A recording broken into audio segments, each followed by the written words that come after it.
Hey guys, Pastor Greg Locke here. I want to get something off my chest. You know, the New Zealand shooting was certainly newsworthy. It was an atrocity. It was terrorism. And that idiot with a gun walked into those two mosques and killed those precious people. Muslim or not, it was wrong, and we ought to stand against it and speak against it.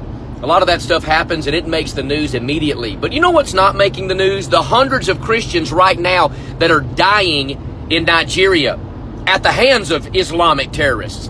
I'm here to tell you, Christians dying, not just with guns, they're being slaughtered with machetes.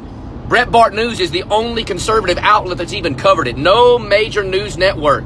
Oh, God forbid somebody kills a Muslim. God forbid somebody walks into a nightclub and kills a bunch of homosexuals. But let Christians get slaughtered. At least 11 a day, if you do the math. Hundreds of them, yea, thousands of them, and not one news camera, not one newspaper heading, not one article. Why? Because I'm here to tell you, the bias is not against Islam. The bias is not homophobia. The bias is believers. And guess what?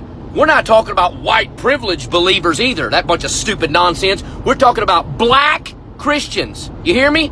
Who's racist now? Leftist media. Black Christians being killed by black Muslims. And ain't nobody saying a word about it. But I'm going to say something about it. Because I'm here to tell you, it ought to be front page. It ought to be Fox News, CNN. It ought to be all over the place. Hundreds of Christians have died in the last 2 weeks, and nobody's opened their mouth about it. What a sham. What a shame.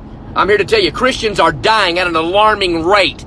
And all we can talk about is when some white nationalist Trump supporter kills some Muslims in New Zealand.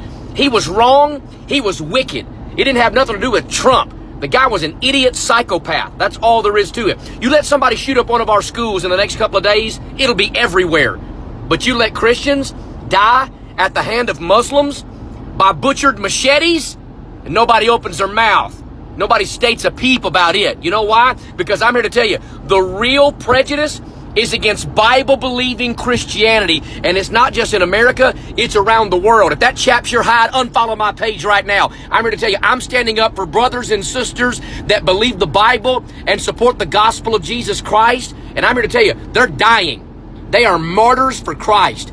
They are heroes for the kingdom of God. And somebody needs to say something about it. What about some of those news reports? Hundreds of them dying all the time, and not one single article. Well, I'm going to spit it, I'm going to shout it, I'm going to holler it from the rooftops, ladies and gentlemen. Christians are laying down their life, and they're just as newsworthy as everybody else that's dying tragically.